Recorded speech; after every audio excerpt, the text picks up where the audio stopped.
Good afternoon, everybody. Tragically, we're here today again to speak to a road traffic collision that involves a fatality. Shortly after 10:10 a.m. yesterday morning, police and first responders responded to a collision on Napton Hill. We have confirmed that it was a two-vehicle collision. However, one of the vehicles had left the scene prior to our arrival. The injured party was Mr. Rashay Williams. He succumbed to his injuries shortly on arrival at the hospital yesterday. He was being tended to by area residents and then EMTs, and unfortunately they weren't successful. We reported this as a hit-and-run collision yesterday because it was a hit-and-run collision. I'm pleased to say today that we have now identified the other vehicle involved in that collision. That vehicle has been impounded and is being forensically examined right now. We've identified the driver and potential passenger of that vehicle, and the driver is currently in custody assisting us with inquiries. A good set of circumstances that led to the recovery of this vehicle. After being involved in the collision, it fled to a nearby neighborhood where it was laying low. The neighborhood was a neighborhood watch neighborhood, and it caught the attention of the area residents. The area residents engaged the people in the vehicle. They weren't satisfied that they were up to any good. They did note the damage on the vehicle, and they called it to the police, and we were able to follow up on that and secure the vehicle and secure the driver. So kudos to the area residents that helped us. Any questions? I asked Commissioner in previous press conferences, are we noticing a trend where people are becoming more senseless to other people's needs or want to leave such a young man and depart from the scene? Are we really changing in Bermuda? What do you say to that? We're seeing this kind of senseless activity over and over. We had a second collision last night involving a motorcycle. We believe the person that we scooped up who was injured was the passenger on that vehicle, but the vehicle left him there in the road. So are we seeing a trend? I'm not sure it amounts to a trend, but certainly we're seeing some really bad decisions being made by a lot of people. The idea is when you're involved in a collision, you have to stop. You have to assist injured parties, and you have to report it to the police. It's that simple. Question, were you guys able to either get any footage around that area anyway to actually see the incident itself, or just taken from where? We are being assisted by an area doorbell that has a camera on it. That's assisting us. Is that the only footage that you guys have? So far, yes. Is the police looking into getting like actual CCTV more around the island, because there's been so many incidents happening? Yep. It's so hard, and normally the community is very responsive and wants to help. Yep. But is there a way where we can get more footage so the police can, look directly at that without having to always ask the community for help? Well, we would always ask the community for assistance because we kind of believe that we're in a partnership with the community to police the island. We can't police it by ourselves, but be sure that the first thing that we do after a major incident is we go to our CCTV control room and we have them start scanning CCTV to assist us with inquiries. Or the cameras currently working right now on the island? No, they're not. Chief Inspector, sorry. Do you think that had it not been for the help of the community, this crime wouldn't have been solved, or the driver of the other vehicle wouldn't have been identified? No, I'm confident that we had a number of lines of inquiry that were ongoing. The members of the public that came to assist us sped it right up, and we're certainly grateful for that assistance. It was the right thing to do by the community to report it to the police. Yeah, I mean, I'm confident that we would have eventually found the vehicle, but it would have taken a bit longer.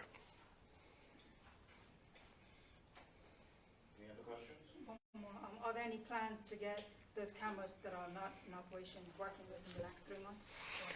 As the Commissioner spoke on this at length the other day, and there is a plan that's in motion right now to have the entire network upgraded and restored. And do you have a time frame on that? I don't. But why aren't they working at the moment? It's something to do with technology. I'm not sure what it is. I'm not involved in CCTVs. Okay, members of the media, we're going to hear now from, thank you, Mr. Cardwell, and of course, thank you to those members of the public who assisted in bringing the person responsible for that situation to providing information leading to their arrest. We're going to hear now from Detective Sergeant Jason Smith, who is going to provide, again, as I mentioned, an update on the situation involving the young man who was assaulted, set upon by a group of individuals early on Monday morning.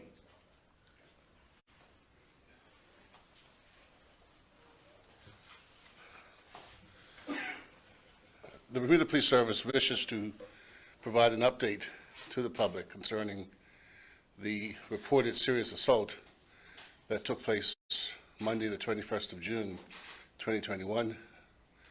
And regrettably, we wish to inform the public that we are now dealing with a murder investigation.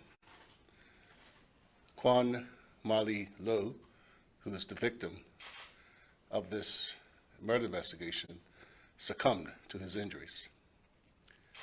As we stated previously, this is a very active investigation.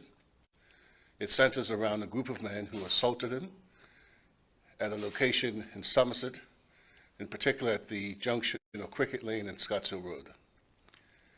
Previously, we reported that we were wanting to speak to persons who might have been in the area between 1:30 and 2. Subsequent police investigations have pushed the time a bit further, and actually, we would like to speak with persons who were in the area between 1:30 a.m.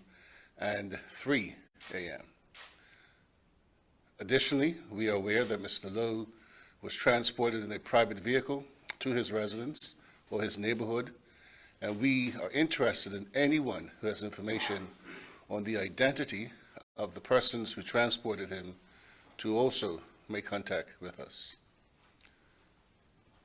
Today would have been Mr. Lowe's 34th birthday, and unfortunately, he's not here to see it.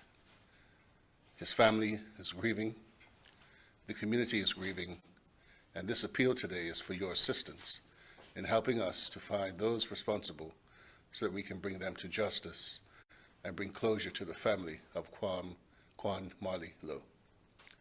I take any questions that you might have. Yes, I wasn't here at the press conference a few days ago, but have you separated the three different scenes, Somerset, Eastdale Lane, and then the car of the embankment? Have you sifted through those three different scenes to identify particularly the Somerset incident as the main cause of his injuries? Yes. In fact, the autopsy was performed today, and there's some information that's come out as a result of that that is directing our investigation. And so we do have, in a sense, three distinctive scenes, one being, as you said, Traverse Somerset Cricket Club, and then Eastdale Lane. TNN is aware of an incident that happened at Eastdale Lane. Does that incident is on high priority list for you as possibly resulting in injuries also?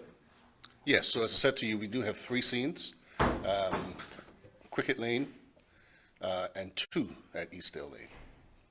My last question. So I'm trying to determine what is it that you can pick, particularly the Somerset incident, as the possible cause of Well, severe injuries. I think that's subject to the investigation, and obviously if we reach a stage where we meet with the Director of Public Prosecutions, that those sort of questions will be answered. But I think that's all I'm prepared to say at this stage. Have you been able to recover any footage from any of those incidents? Not as of yet, no. Were there any CCTV cameras available that were there that were broken? Sorry, Peter? Were there any CCTV cameras that were supposed to be there in that area that could have caught them but were broken by any chance? No, I don't think that CCTV from that perspective will feature in this investigation. So again, we are appealing for those members of the community who was there and filmed the incident at Somerset to make contact with us. Sergeant, can you confirm that the incident at Eastdale Lane, there was an accident, a car accident at Eastdale Lane? Is that correct? Yes. But that had nothing to do with Mr. Lowe's injuries or Yeah. fatal injuries? Yeah, so no. So there's no evidence at this stage to suggest that the accident had or played any key role in his cause of death. And when did he die? Was it today or yesterday? I think we'll leave that he's unfortunately succumbed to his injuries. Any other questions, members of the media? Thank you for joining us, and again, we want to thank those members of the public who came forward to assist.